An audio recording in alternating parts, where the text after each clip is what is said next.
tight. Well,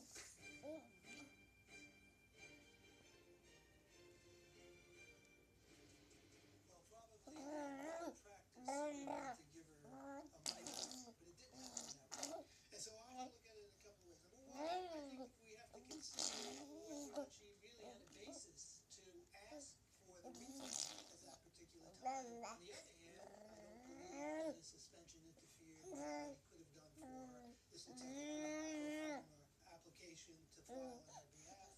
However, lawyers have a great obligation to our clients to protect them.